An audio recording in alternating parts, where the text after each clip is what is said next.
ठीक है। Thank you. Lockdown खत्म ना होता तो कितना अच्छा होता। अब मैं आपके बिना कैसे रहूंगी? मैं भी तो अपनी बीवी को छोड़ के नहीं जाना चाहता, लेकिन क्या करूं, काम में जाना पड़ेगा ना। आई शपथ जल्दी आ जाऊंगा, ठीक है? शेखर। दादा। हाँ दादा। अरे वो तेरे दोस्त ने पैसा लिया था, उसका क्या हुआ? दादा वो लॉकडाउन की वजह से अभी तक लौटा नहीं पाया। मैं जल्दी से जल्दी उससे लेके दे देता हूँ। देख धंधा मंदा चल रहा है, ठीक है? उसको बोल जल्दी से जल्दी पैसा वापस चाहिए, मैं वापस आने तक। ठीक है दादा। और अपने वहिनी का ख्याल रखना। बाय।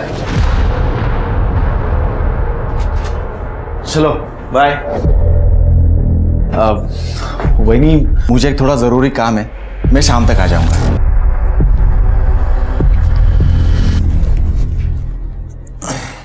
बाय।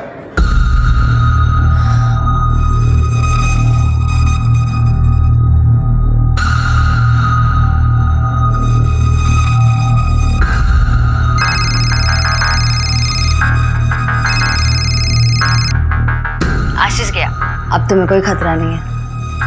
मैं अभी आता हूँ।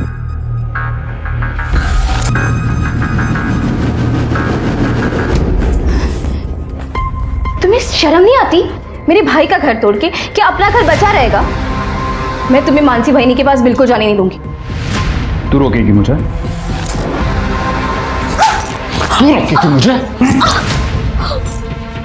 योगेश, योगेश प्लीज। नहीं नहीं। मुझे रोकेगी तू? हाँ? क्या कर रहा है तू? खमाटा मेरी बहू पर हाथ उठाए तो फिर इसे कहो कि काम से काम रखे, वरना खाएगी। और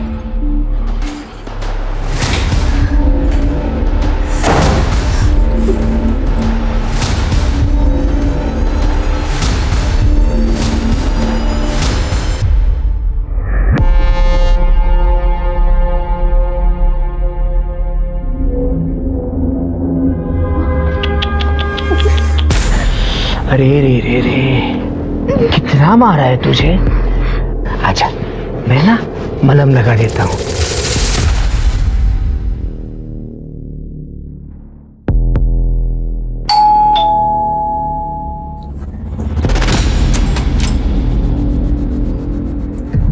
अरे चोरों की तरह नहीं, शेरों की तरह।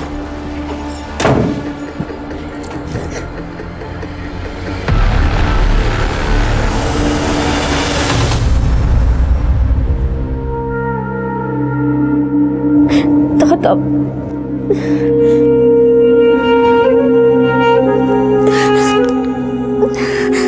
शेखर, शेखर फोन उठाओ।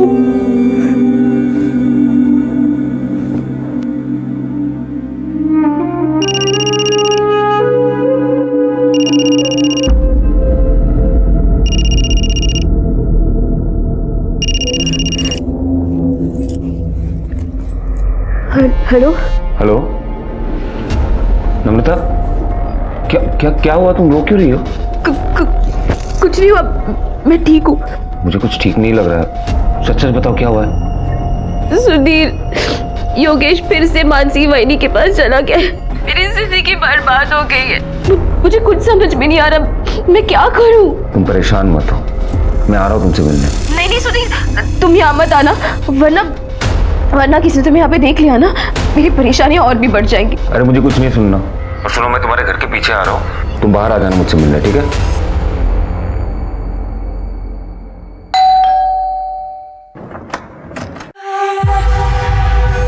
आशीष, कैसी हो? मैं ठीक हूँ। बोल कर गए थे कि जल्दी आ जाऊंगा, लेकिन इतने दिन लगा दिए। अरे क्या करूं मेरी जान, काम धंधे के लिए बाहर तो निकलना पड़ता है ना। फिर ये लॉकडाउन हो गया, अभी भी कैसे आया हूँ सिर्फ मुझे पता है।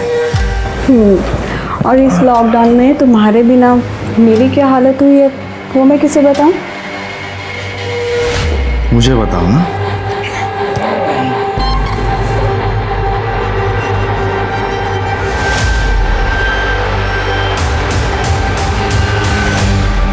रिश्ता कोई भी हो, भरोसा और सुरक्षा का विश्वास ही उस रिश्ते को विश्वसनीय बनाता है।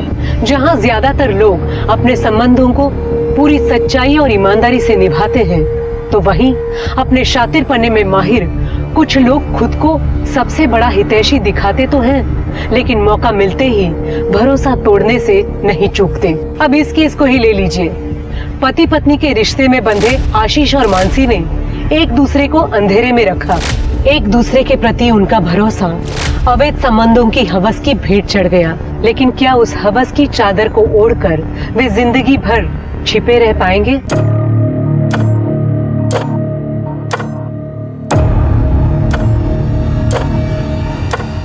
कितनी बेरहमी से मारा है तुम्हें। बता, तुम्हारी आंसू मुझसे सह नहीं जाते। पर मैंने अब सहना सीख लिया है। इन्हीं आंसू के साथ जीना पड़ेगा मुझे। मैं अपने पति को अपनी भाभी के पास जाने से रोक नहीं सकती, और रोका तो उससे मुझे एक पति जो अपनी पत्नी की बिल्कुल इज्जत नहीं करता, और दूसरा मेरा ससुर जो मेरी इज्जत के पीछे पड़ा हुआ है। एक चोट देता है और दूसरा मरहम लगाने पहुंच जाता है। यहाँ वहाँ छूता है मुझे। तो तुम चुप क्यों हो? हाँ, अपने भाइयों से बात क्यों नहीं करती? मैंने आशीष दादा को बताया था, पर उन्हें मेरी बातों पर भरोसा ही नहीं है। उन्हें तो बस अपनी बीवी पे भरोसा है। और दूसरा शेखर जो मेरा फोन ही नहीं उठाता। सब अपने अपने लाइफ में बिजी है। किसी को परवाह ही नहीं है कि उनकी बहन की जिंदगी में क्या होता है। नम्रता, सुनो, तुम चिंता मत करो। देखो, मैं तुम्हारा सबसे अच्छा दोस्त हूँ। इस सिचुएशन में मुझसे जो कुछ भी होगा मैं करूँगा।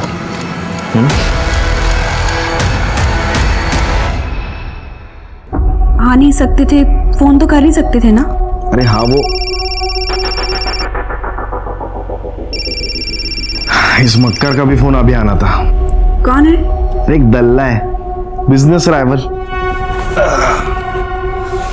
हम लोग जो और बाकी कंपनियों को माल बेचते हैं ना, उसमें से कमीशन खाता है ये। मेरी ईमानदारी की वजह से इसका बिजनेस चौपट हो गया है। हेलो आशीष भाऊ, ऐसी भी क्या नाराजगी? फोन तो उठाओ कम से कम। वैसे भी तुमने मुझे घर पर बैठने को मजबूर कर दिया है। ऊपर से लॉकडाउन ने मेरी कमर तोड़ दी है। देखो भाऊ, अकेले खाओगे तो हजम नहीं कर पाओगे। क्या मतलब? मतलब ये कि एरिया बांट लेते हैं। तुम्हारा बिजनेस तुम करो और मुझे भी अपना कमा के खाने दो। औकात से ज्यादा खाने वाले का पेट ना ऐसे ही फटता है। कहीं ऐसा ना हो कि वक्त फिर से करवट बदले और तुम धप से मुंह के बल आगे रहो। फालतू की धमकी देना बंद कर, समझा ना? तूने खुद अपनी लालच और बेईमानी की वजह से तेरा धंधा डुबाया है। मान ले कि तेरा इस धंधे में टाइम खत्म। किसका टाइम खत्म हुआ और किसका शुरू होगा, ये तो वक्त ही बताएगा।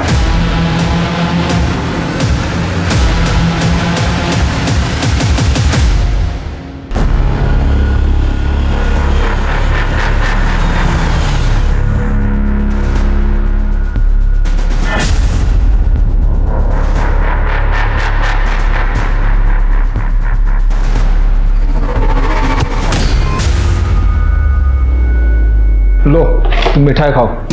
मिठाई? अरे क्या महेश, तूने खरीदे हुए शेयर्स की हालत क्या देखा ना बाजार में? सब गिर रहे हैं और तू मिठाई खिला रहे। केदार भाऊ, मेरी कुंडली से शनि की 7.5 हमेशा के लिए दूर हो गई है। अब मैं अपना पुराना बिजनेस फिर से शुरू करने जा रहा हूँ। तुम मिठाई खाओ, मिठाई खाओ। ठीक है ठीक है। और रही बात शेयर्स की, तो तुम्हारे खरीदे हुए शेयर्स तो बड़ा उछाल मार रहे हैं। केदार भाऊ, तुम्हारी जिंदगी में कोई उछाल नहीं आ रहा। महेश, मेरी जिंदगी में बहुत जल्द उछाल आने वाला है। तो जानता है, मेरा बेटा योगेश नम्रता को, मेरी बहू को आए दिन मारते रहता है। अब उसकी बेरुखी से तंग आकर वो जल्द ही मेरी बाहों में आने वाली है। ये बात अब इस बात पर तू मिठाई खा ले। कौन आ गया?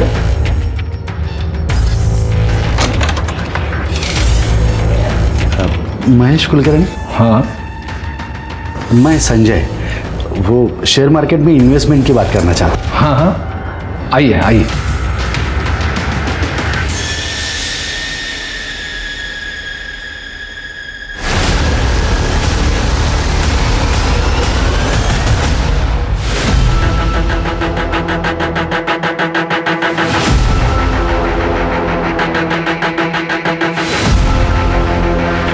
इधर रुको।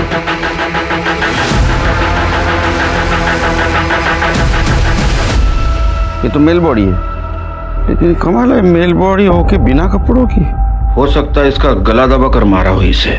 इसका चेहरा भी बिगाड़ा गया है सर। डेफिनेटली पहचान छुपाने की कोशिश की गई है। हो सकता है किसी पत्थर वत्थर से मारा हो। लेकिन इसको यहाँ मारा गया है और या कहीं और मार के यहाँ लाया है।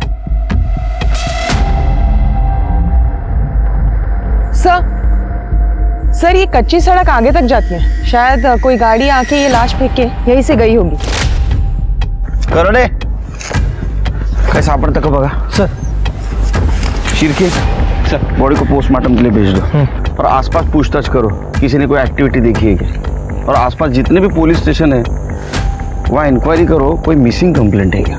ठीक है सर।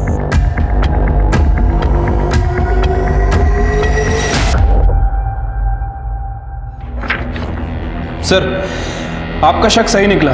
गला दबाकर ही मारा गया था और उसके बाद उसका चेहरा बिगड़ा। ये देखिए, पीएम रिपोर्ट में मेंशन है कि उसकी मौत 29 जून को दिन में 11:30 से 12:30 के बीच में हुई है। और सर उसके पहले उसके साथ सेक्सुअल एक्टिविटीज़ भी हुई हैं। तो ये औरत के चक्कर में तो ये मर्डर नहीं हुआ। सर लग तो ऐसा ही रहा है। सर बॉडी की डिटेल से कोई मिसिंग कंप्लेंट मैच नहीं हुई है और जहाँ ये लाश मिली वहाँ रोड के अलावा और कोई आबादी नहीं है, इसलिए कोई डिटेल्स नहीं मिल पाई। ठीक है, इस मर्डर केस की इन्वेस्टिगेशन शुरू कर दो और फोटोग्राफ आसपास के पुलिस स्टेशन में सर्कुलेट कर दो और बॉडी का डीएनए टेस्ट भी करवाओ। ठीक है सर।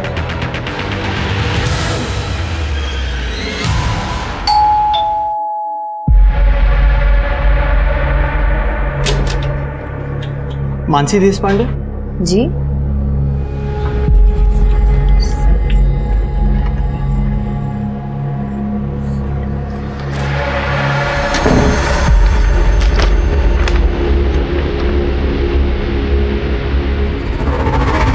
क्या?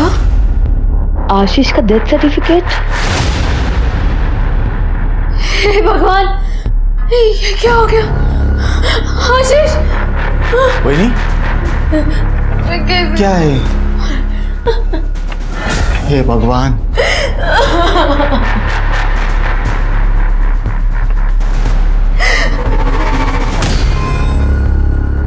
फाइनली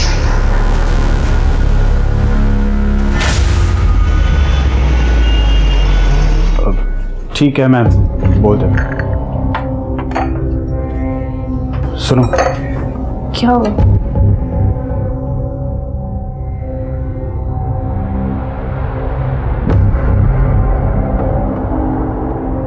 आशीष दादा नहीं रहे अब। कोरोना से उनकी डेथ हो गई है। क्या? क्या? ऐसा नहीं हो सकता।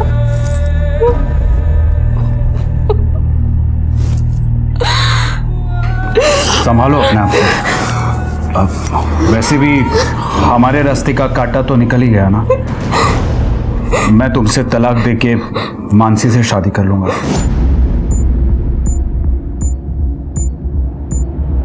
तुम्हें जरा सी भी शर्म नहीं आती ना? ऐसा क्यों कर रहे हो तुम मेरे साथ? योगेश, योगेश, रुको योगेश, प्लीज मुझे ऐसे मत ठुकराओ। छोड़ बाला। योगेश, तुम्हारी हिम्मत कैसे हुई नम्रता के साथ ऐसा बिहेव करने की? चलता हो, गेट आउट।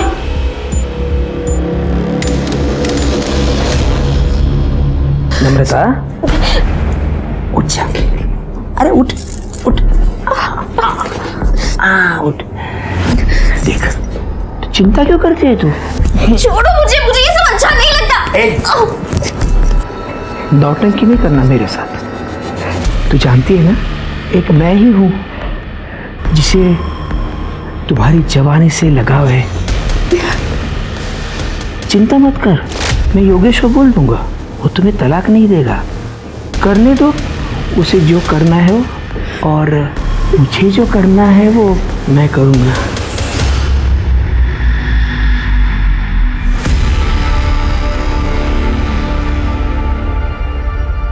ये नंबर क्यों नहीं लग रहा है?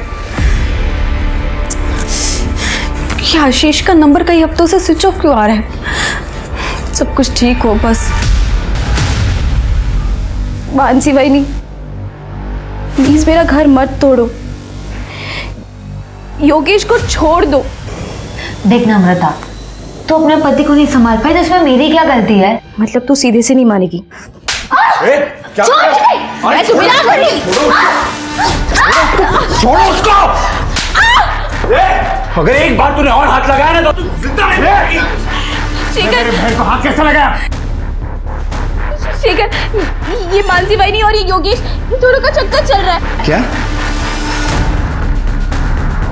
जी, सोचा भी नहीं था तुम लोग इतना गिर सकते हो। मानसी बहनी, अरे थोड़ी तो शर्म करो। आशीष दादा जाने के बाद तुम लोग तो खुलेआम रंगरलिया मनाने लगे। नम्रता, तू काळजी नको करो। मेरे जीते जी मैं ये होने नहीं दूंगा। सर, हमारे पारिवारिक प्रॉपर्टी का बंटवारा करना है। प्रॉपर्टी में कितने बंटवारे? जी, ये मेरे बड़े भाई का डेथ सर्टिफिकेट है। अभी हाल ही में उनकी कोरोना से डेथ हुई है। उनकी एक बीवी है मानसी और मेरी छोटी बहन है नम्रता। इन दोनों का हक बनता है। ऐसा कोई तरीका है जिसे ये मानसी को इस प्रॉपर्टी में से कुछ भी ना मिले? इसलिए हमें ये प्रूव करना होगा कि लीगली वो तुम्हारे भाई की वाइफ है ही नहीं। और दूसरी बात, वो किसी और से शादी कर ले तो उन्हें प्रॉपर्टी का कोई भी हिस्सा नहीं मिल सकता। जी, थैंक यू।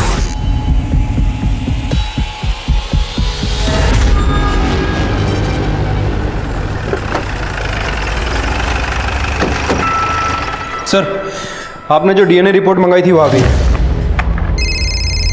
सर एक मिनट। हेलो, एडवोकेट सलागरे बोल रहा हूँ। केड़कर साहब से बात हो सकती है? हाँ एक मिनट सर, मेरे साथ ही हैं। सर आपके लिए। हेलो। हाँ नमस्कार केड़कर साहब, एडवोकेट सलागरे बोलते हैं। हाँ नमस्कार साहब, बोला बोला। अभी शेखर नाम का लड़का आया था मेरे पास प्रॉपर्टी के बंटवारे का केस लेकर। उसके भाई की डेथ हुई है। सर्टिफिकेट में death of cause is corona ऐसे लिखा है। ये सर्टिफिकेट मुझे नकली लग रहा है। अच्छा, एक काम करना सर लगे साहब, वो सर्टिफिकेट और वो आदमी की डिटेल्स शिरके के मोबाइल पे सेंड कर दो। सर भेज देता हूँ मैं। Okay, thank you. आया? हाँ सर, आ गया। एक काम करो, ये स्वाति को फॉरवर्ड कर दो और स्वाति को बोलो पता करे ये फेक है और ओरिजिनल। सर सॉरी मानसी भाभी, उस दिन मैं कुछ ज़्यादा ही बोल गया। अगर योगेश को ही नम्रता के साथ नहीं रहना है तो मैं क्यों कुछ ज़बरदस्ती करूं? और आप दोनों को भी शादी करनी है तो मुझे कोई प्रॉब्लम नहीं है। अगर आपको कोई भी हेल्प लगे तो आप मुझे बोल सकते हैं, लेकिन वही नहीं, मैं चाहता हूं कि दादा के बाद उसकी प्रॉपर्टी का हकदार सिर्फ मैं रहूंगा। ठीक है शेखर, वैसे भी तुम्हारी प्रॉपर्टी में मेरी कोई दिलचस्पी नहीं है। मुझे तो सिर्फ योगेश चाहिए। मैं अपनी दुनिया बसाना चाहती हूँ योगेश के साथ।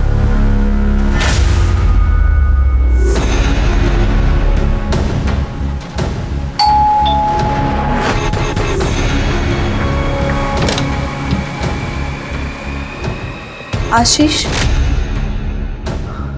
आइए ना।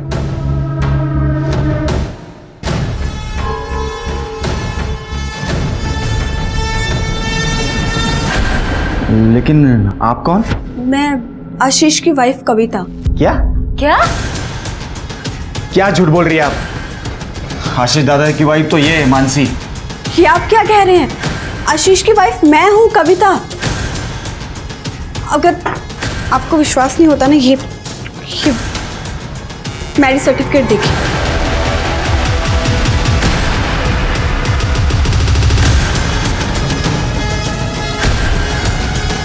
और ये सर्टिफिकेट तो आपकी शादी के भी पहले का है।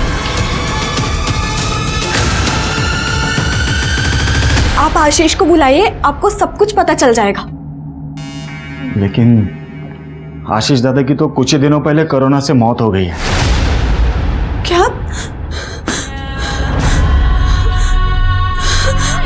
आशीष?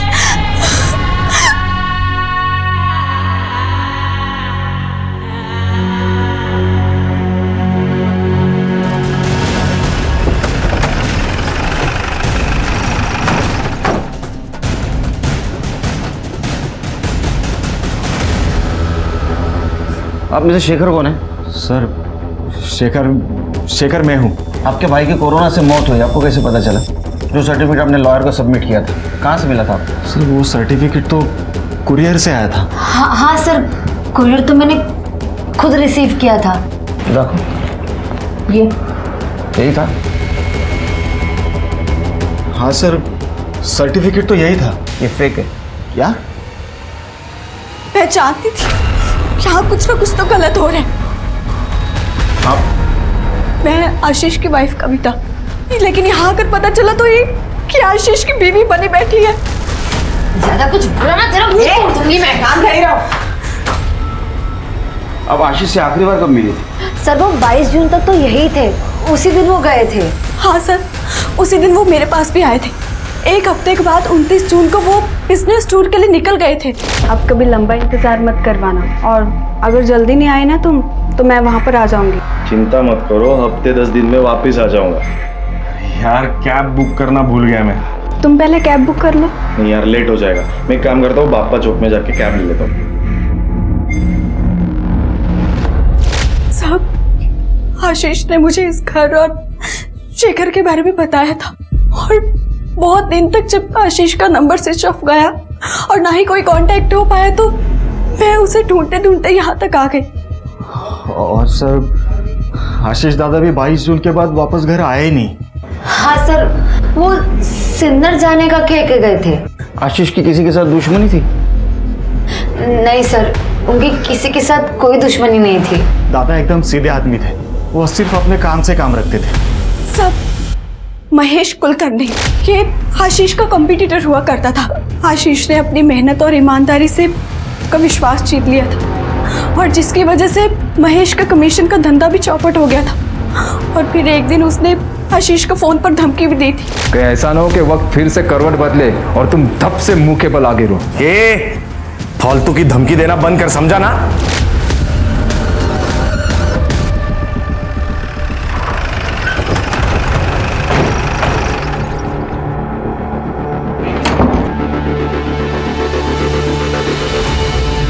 परेशान हो गए हमको देख के?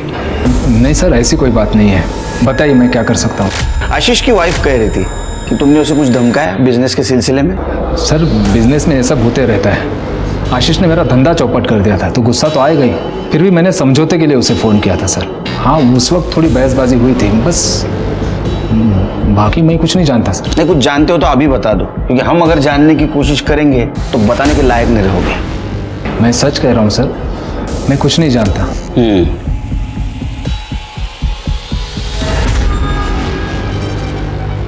सर मुझे तो शेखर का ही हाथ लग रहा है, क्योंकि प्रॉपर्टी के बंटवारे को लेके वो डायरेक्ट लॉयर के पास चला गया। सर ये बात कुछ हजम नहीं हो रही है। लेकिन आशीष को मार के शेखर को ज्यादा कुछ नहीं मिलता, क्योंकि आशीष के मरने के बाद उसकी प्रॉपर्टी तो उसके वाइफ को मिलने वाली थी। ये महेश हमसे कुछ छुपा रहा है। एक काम करो, महेश का सीडीआर रिपोर्ट और मोबाइल लोकेशन ट्रैक करो, और ये जो फेक डेथ सर्टिफिकेट मिला था वो किसने बनवाया था ये भी चेक करो। शायद उससे हमें पता चले कि आशीष के साथ एक्चुअल में क्या हुआ था। ठीक है सर। सर, कविता के बयान के मुताबिक 29 जून को आशीष नासिक से निकला था, और उसके अगले ही दिन हमें एक आदमी की लाश मिली थी नासिक के जंगल में। सर लाश की पोस्टमार्टम रिपोर्ट के हिसाब से उस आदमी की मौत 29 जून को ही हुई थी, तो कहीं ये लाश आशीष की तो नहीं? उस बॉडी से शेखर का डीएनए मैच कराओ। सर शेखर का डीएनए मैच होते ही इस बात की भी पुष्टि हो गई कि 30 जून को नासिक के जंगल में मिली लावारिस लाश दरअसल आशीष की ही थी। लेकिन पुलिस के सामने ये सवाल अब भी मौजूद था कि आशीष को आखिर मारा किसने। आशीष की फोन लोकेशन और कॉल रिकॉर्ड से भी कोई खास सबूत हाथ नहीं लगा। पुलिस का शक आशीष के बिजनेस राइवल महेश कुलकर्णी पर जाकर ठहर रहा था। दूसरी तरफ पहले ही अपने पति से मिले धोखे से दुखी नम्रता अपने भाई शेखर के विश्वासघात से हिल गई थी, जो योगेश की शादी मानसी से करवाने की हिमायत कर रहा था। मानसी तो पहले से ऐसी थी, मगर अब तो शेखर भी। मानसी और योगेश को जो करना है वो करेंगे नम्रता, लेकिन अब जब शेखर भी इस गंदे खेल में शामिल हो गया है, मुझे लगता है तुम्हें यहाँ से कहीं दूर चले जाना चाहिए, नहीं तो तुम्हारी जान को खतरा हो सकता है।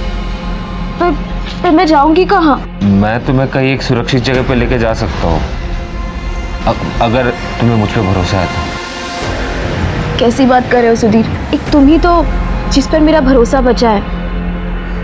ठीक है, कल मैं आता हूँ तुम्हें लेने, तैयार रहना। संजय जी, मैंने आपके लिए कुछ अच्छी कंपनी के शेयर सिलेक्ट किए हैं। अगर इन्वेस्ट करना हो तो पैसे लेके आ जाइए। महेश जी, एक्चुअली क्या है, वो जो शेयर्स के लिए पैसा रखा था ना, वो कहीं और खर्च हो गया। अब इंतज़ाम करने को कम से कम 1 हफ्ता लग जाएगा।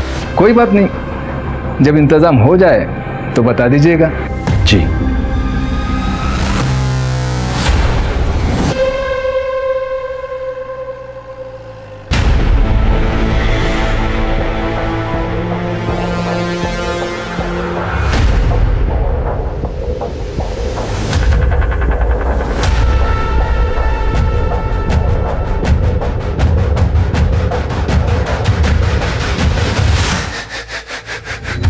नम्रता, नम्रता, नम्रता, क्या है? कहाँ घुस रहा है तू? कहाँ घुस रहा है तू? नम्रता का है? मुझे क्या पता? कल रात से घर पर नहीं है वो। तुम्हें पता होगा ना, तू तो आशिक है उसका। बता कहाँ छुपा के रखा है उसे? मुझे नहीं पता नम्रता कहाँ पे है। भैया किसी और के साथ भाग के। सच सच बता नम्रता कहाँ है? तुम लोग उसे बहुत परेशान करते हो, मुझे पता है। कहाँ छुपा के रखा है? कहाँ छुपा के रखा है? हिम्मत कैसे हुई तेरे मेरे बाबा को हाथ लगाने की? हाँ, हिम्मत कैसे हुई? छुपा के रखा है? मैं उसे ढूंढ के निकालूंगा, मैं बोल रहा हूँ। अरे जा जा। नम्रता जहाँ भी होगा ना, मैं पता लगा के रहूंगा। चल निकल। नम्रता कहाँ है? चल पता लगाता है साला।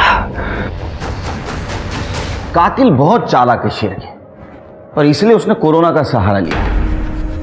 लेकिन सबसे बड़ा सवाल यह है कि आशीष को कहाँ मारा गया, क्योंकि कविता के बयान और आशीष के कॉल डिटेल्स के मुताबिक वो घर से 11 बजे निकला था और उसकी मौत 11:30 से 12:30 के बीच में।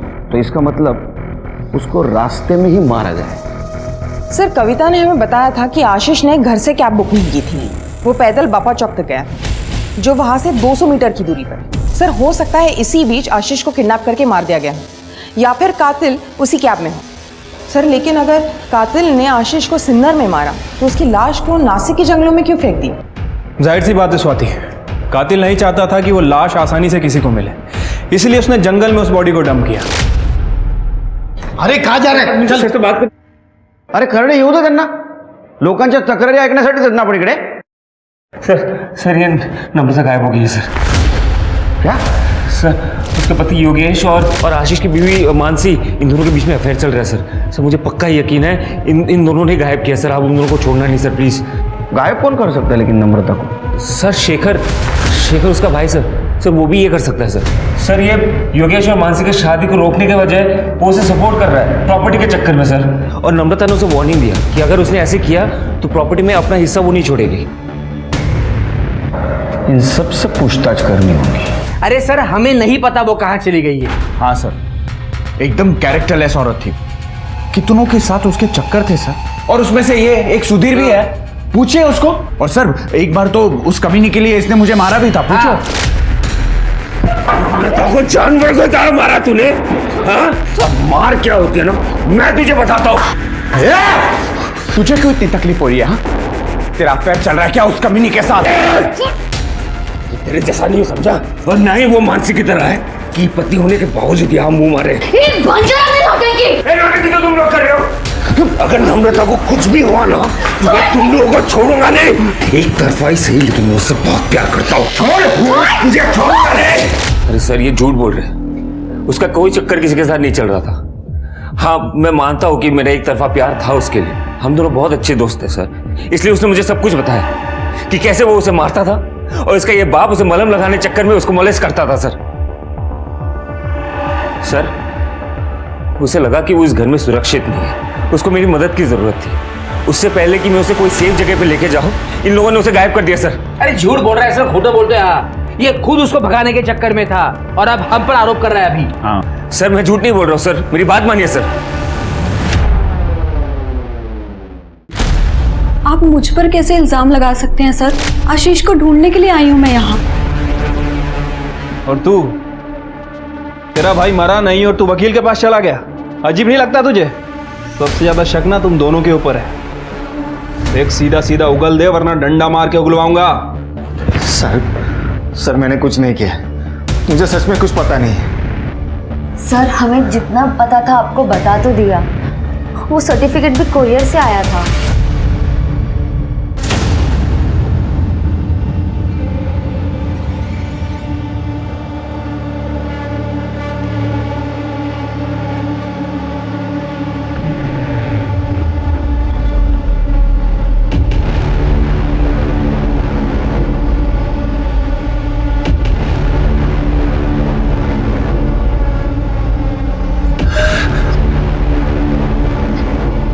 पानी पानी देता हूँ देता हूँ।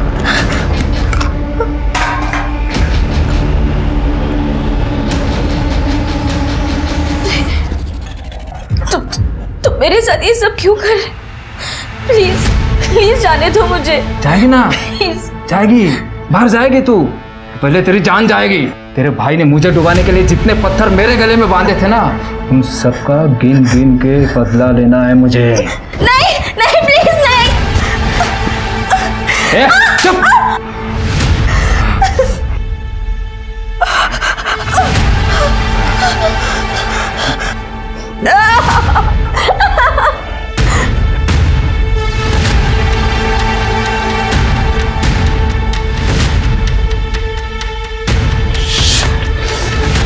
अभी आता है, मैं रुक।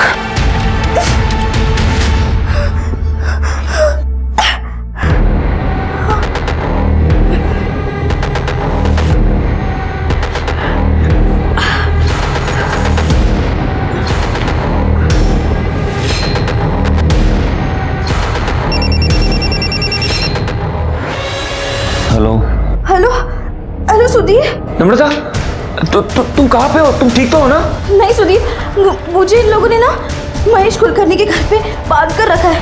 ये घोल चौक है ना? हाँ हाँ बस वही। सुनो, तुम फिक्र मत करो, ठीक है? मैं तुरंत आता हूँ वहाँ पे, तुम फिक्र मत करो। हाँ सर, अभी तक इस नम्रता की सीडीआर से कुछ खास पता नहीं चला। 31 जुलाई से इसका फोन स्विच ऑफ है और अभी तक स्विच ऑफ ही है। सर, हो सकता है कि नम्रता अपने हस्बैंड के साथ घर से भागी हो, या फिर कोई उसे जबरदस्ती करके ले गया हो सकता है कि मानसी और योगेश भी इसमें इन्वॉल्व हो। अरे शेखर? हाँ सर, इस शेखर को भी इग्नोर नहीं कर सकते हैं क्योंकि वो प्रॉपर्टी के लिए कुछ भी कर सकता है। और हमें सुधीर ने बताया था कि नम्रता अपना हिस्सा शेखर से मांग रही थी। सर वो नम्रता का पता चल गया सर।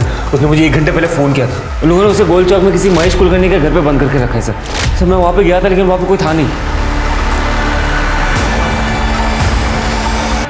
इस केस में महेश कुलकर्णी का नाम बार बार आ रहा है। कहीं आशीष और उसके बहन से बदला लेने का मामला तो नहीं? एक काम करो, सुधीर को जिस नंबर से कॉल आया था उसके डिटेल्स निकालो। इस महेश कुलकर्णी को जल्द से जल्द पकड़ना होगा। चलो।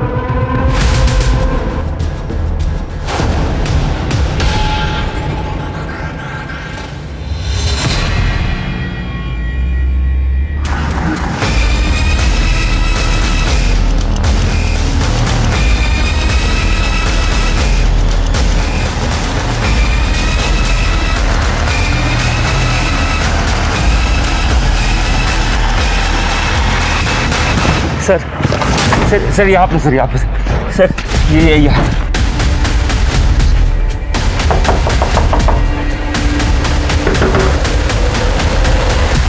मैं जब आया था तब बंद था सर।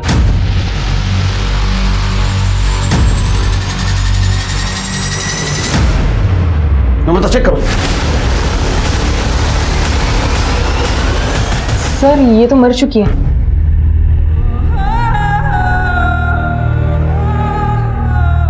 और सर ये देखिए, गले पे रस्सी के निशान है। शायद रस्सी से गला घोट के मारा गया इसे। नम्रता!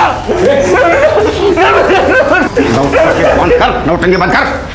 तूने मारा नम्रता को? तो एक तरफा प्यार करता था ना उससे। तूने बोला था दरवाजा बंद है, दरवाजा खुला था। सर मैं जब आया था सर तब अंदर से दरवाजा बंद था सर। यकीन कीजिए सर, मैं झूठ नहीं बोल रहा हूँ सर। सिर्फ नम्रता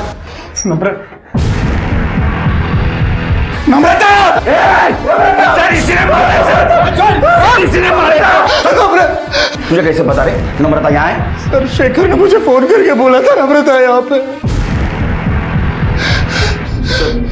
सर योगेश को मैं नहीं बताया था। सुधीर का पहले फोन मुझे आया था लेकिन मैं घर से थोड़ा दूर था और योगेश मेरे ही घर पे था, इसीलिए मैंने आगे भेज दिया। हटा दिया ना तूने तेरे बीवी को रास्ते से? हाँ, मानसी के साथ आईयाशी करनी थी ना तेरे को? सच बोल। सर सच बताऊं तो आप लोगों के आने से पहले मैं यहाँ आ चुका था, लेकिन जब मैं यहाँ आया तो मैंने देखा कि ऑलरेडी नम्रता मर चुकी है, इसलिए मैं डर गया और डर के बाहर जाके छुप गया सर। सर ये शायद महेश का फोन है जिससे नम्रता ने सुधीर को कॉल किया। सर महेश मिल गया। क्या रे?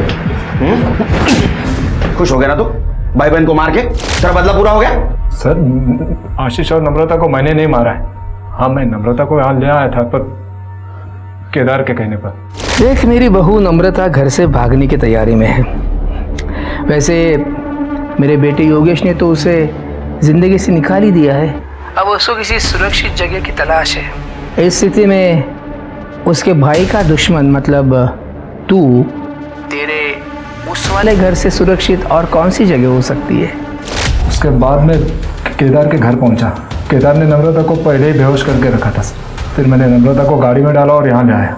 सर उसके बाद मैंने और केदार ने बारी बारी नम्रता के साथ शारीरिक संबंध बनाए।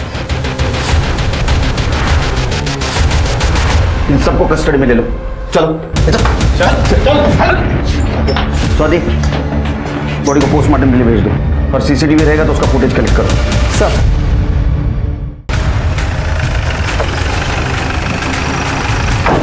अरे साहब, वो महेश झूठ बोल रहा है। एक नंबर का ठगी इंसान है वो। हमेशा औरतों के पीछे पड़ा रहता है। हमारे घर में आता जाता रहता था। और आपको बताया था मैंने, नम्रता हमारी बहू, उसका चाल चलन ठीक नहीं था। इतनी सफाई देने की जरूरत नहीं, सबका कैरेक्टर सर्टिफिकेट है मेरे पास। कोई सबूत है आपके पास? आएगा। जिस दिन मेरे हाथ सबूत आएगा, मेरा हाथ चलेगा, फिर तेरे हाथ कुछ नहीं रहेगा। एक केदार का सीमेंट सैंपल कलेक्ट करो और क्राइम सीन पे जो कॉन्डोम मिले उससे मैच करवाओ। सर नम्रता की पीएम रिपोर्ट। सर नम्रता की मौत गला घोटने की वजह से हुई है। इसके गले पे रस्सी और कुछ ट्रेसेस भी मिले हुए हैं। इसके अलावा बॉडी पे कहीं कोई स्ट्रगल के निशान नहीं है और मौत 11 से 12 के बीच में हुई है। CCTV footage? नहीं सर, वहाँ कोई सीसीटीवी कैमरा नहीं है। ये बात समझ में नहीं आ रही शिरके। ये नम्रता ने सुधीर को कॉल किया, सुधीर ने शेखर को कॉल किया, शेखर वहां तुरंत नहीं पहुंच पाया इसलिए उसने योगेश को कॉल किया। सब लोग वहां थे, तो कातिल कौन है? सर ये महेश के मुताबिक केदार को पता था कि नम्रता कहाँ है, लेकिन इस वक्त ये दोनों मर्डर से भी इनकार कर रहे हैं। नहीं शिरके, मुझे किसी पे भरोसा नहीं, क्योंकि आशीष और नम्रता दोनों का मर्डर सेम तरीके से हुआ है। तो हो सकता है इनका कातिल भी एक हो। सर हमें शेखर ने बताया था जब उसने योगेश को कॉल किया था तब वो आशीष के घर पे ही था। हो सकता है मानसी या कविता ने उनकी बात सुन ली हो।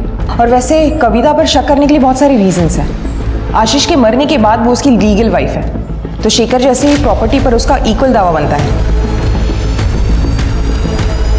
सर मैंने नम्रता को नहीं मारा है। और सर मैं भी इस बारे में कुछ नहीं जानती हूँ। उस दिन नेटवर्क इशू होने की वजह से योगेश बाहर गया था सुधीर से बात करने के लिए, और जब योगेश अंदर आया तो उसने मानसी को बताया और मानसी ने मुझे बताया कि किसी ने नम्रता का किडनैप कर लिया है। हाँ सर, ये सही कह रही है।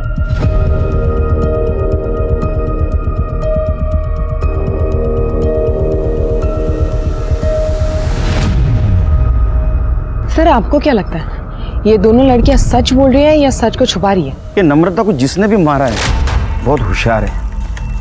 उसे ढूंढने के लिए मैं बहुत मेहनत करनी पड़ेगी। शिरके, ये आशीष का डुप्लीकेट डेथ सर्टिफिकेट जिसने भी बनवाया है उसका कुछ पता चला? फिलहाल तो नहीं सर। ठीक है शिरके, तुमने एक चीज पॉइंट आउट की, खिड़की के बाहर 2 रस्सी के टुकड़े लटक रहे थे और बीच का हिस्सा गायब था। ये नम्रता को भी रस्सी से घोट के मारा गया है ना? हाँ सर। क्या ऐसा तो नहीं कि ये रस्सी उसके लिए यूज की गई हो? पॉसिबिलिटी तो है सर। एक काम करो, फॉरेंसिक टीम को बुला, हम लोग कातिल के बहुत नजदीक पहुंच गए हैं, जल्दी। ठीक है सर। सर एक मिनट।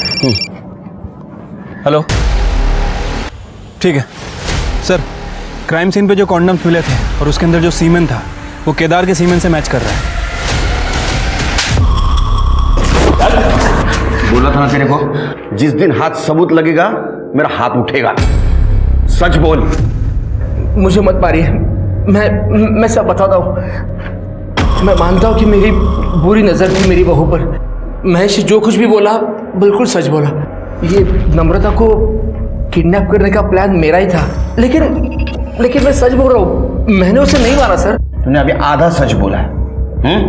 तूने एक औरत को मॉलेस्ट किया है, एक औरत तुझे मारेगी। स्वाति, इसको इतना मारो ये सच बोले। सर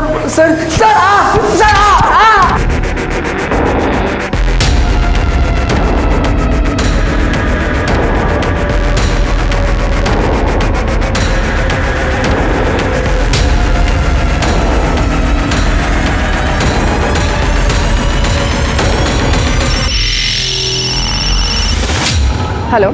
कविता किसी को तो मिलने आई है, पर मैं देख नहीं पाया वो किससे मिलने आई है। ठीक है, वो बाहर आने तक वहीं रुको, और अगर पता ना चले वो कौन है तो किसी बहाने से अंदर चले जाना। Okay madam.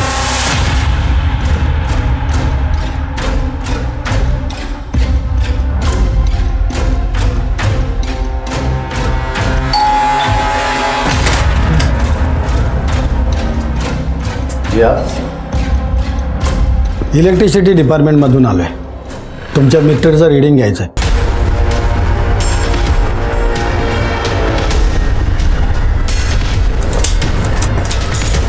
सर, तुमचं मीटर फॉल्टी आहे। एक आठवड्यामध्ये तुम्हाला नवीन मीटर दिलं जाईल, पण मालकाचा आम्हाला एक फोटो लागेल। मेरे पास में फ़ोटो नहीं है। सर, ती आमच्याकडे सुविधा आहे, तुम्ही जरा मास्क खाली करा। सर, ये वो आदमी है जिससे कविता मिलने गई थी। इसकी कुंडली निकालो। सब। अब मेरे रास्ते में सिर्फ एक ही रोड़ा बचा है, और वो भी अपनी जगह पे पहुंच गया तो फिर सब कुछ अपना, ना कोई रोक टोक, सिर्फ मौज ही मौज। ठीक है सर, कविता जिस आदमी से मिलने गई थी उसकी डिटेल्स निकालिए। वो कविता का ही मामा है, संजय, इसी शहर में रहता है। सर, आशीष का जिसने फेक डेथ सर्टिफिकेट बनाया था उसका पता चल गया है, ये उसका फोटो है। करडे ने जो फोटो भेजे तो दिखा। सब। ये दोनों फोटो तो एक ही आदमी के हैं।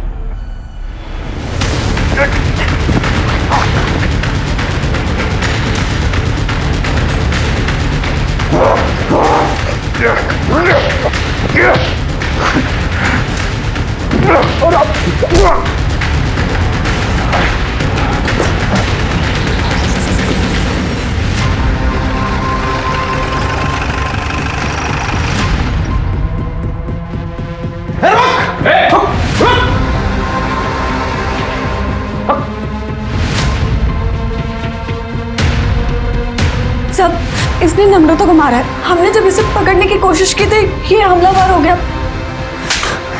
बंद कर अपनी नौटंकी, समझी? ये दोनों फोटो तो एक ही आदमी के हैं। ये देखो, लेकिन इसने आशीष और नम्रता को मारा क्यों होगा? सर, 100% प्रॉपर्टी का मामला हो सकता है। प्रॉपर्टी का मामला? अगर प्रॉपर्टी का मामला हो सकता है तो इसका अगला शिकार शेखर हो सकता है। हमें शेखर को बचाना होगा। 1 सेकंड से शेखर बच गया और 1 सेकंड से तू भी बच गया। तुम दोनों के खिलाफ सारे सबूत है हमारे पास। तुम सच बोलो, ये तो हमारा डंडा बोलेगा। बताती हूँ सर, मैं आशीष से बहुत प्यार करती थी। मुझे बिल्कुल भी अंदाज़ा नहीं था कि वो मुझे इतना बड़ा धोखा देगा। वो अक्सर बिजनेस का नाम लेकर सिनर आया करता था, और जब उसने ज़्यादा से ज़्यादा वक्त यहाँ बिताना शुरू कर दिया तो मुझे उस पर शक होने लगा। फिर मैंने ये बात संजय मामा को बताई। इन्होंने आशीष के इस घर पर नज़र रखनी शुरू कर दी। तब हमें पता चला कि आशीष और मानसी शादी कर इस घर में एक साथ में रह रहे हैं। तब मुझसे ये बात बर्दाश्त नहीं हुई सर। मामा, मैं आशीष को कभी माफ नहीं कर सकती, उसे मारना ही होगा। ये तू नहीं, तेरा गुस्सा बोल रहा है। नहीं मामा, ये मेरा आखिरी फैसला है। सही मौका आने दो। उसे मारने के लिए इस घर से अच्छी जगह कोई नहीं हो सकती। Surprise is ready. उठो।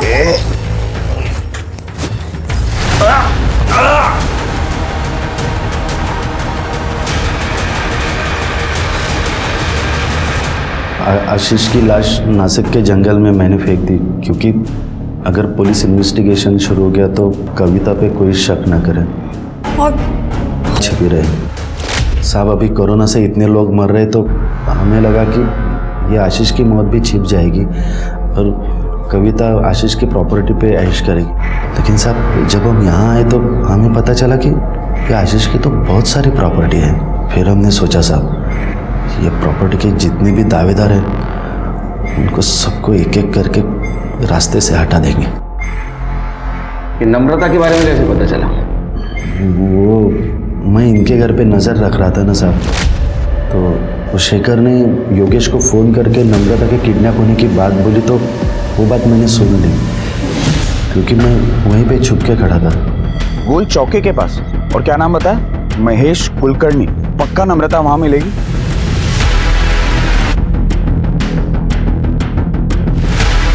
फिर मैं वो एड्रेस पे पहुंचा और नम्रता को गला घोट के मार दिया साहब। मैंने सुधीर को आते हुए देखा। सुधीर ने बहुत कोशिश की दरवाज़ा खोलने की, लेकिन मैंने उसे खोलने नहीं दिया। फिर सुधीर वहाँ से चला गया, फिर मैं भी वहाँ से चला गया साहब। नम्रता के बाद सिर्फ अभी शेखर बचा था, उसे मारने ही वाले थे साहब, पकड़े गए। तुम्हें पता है लालच और बेवकूफ़ी में तुमने कितनी लोगों की जिंदगियां बर्बाद कर दी। आप दोनों को तो मौत से भी बदतर शिक्षा होनी चाहिए। रिश्ता कोई भी हो, उसमें प्यार और अपनेपन की नमी बनाए रखकर ही लंबे समय तक साथ चला जा सकता है। और इतना जरूर ध्यान दें कि भरोसा कतई टूट ना पाए, वरना परिणाम के तौर पर कोई न कोई दुर्घटना जरूर होकर रहेगी। अब मैं सोनाली कुलकर्णी आपसे विदा लेती हूँ। फिर मिलेंगे एक नए केस के साथ क्राइम पेट्रोल सतर्क जस्टिस रीलोडेड में। तब तक अपना और अपने परिवार का ख्याल रखिए। आप जानते हैं हम सब एक मुश्किल दौर से गुजर रहे हैं। कृपया मास्क पहने, सैनिटाइजर का इस्तेमाल करें और उचित दूरी बनाए रखें। देखते रहिए क्राइम पेट्रोल सतर्क। जय हिंद।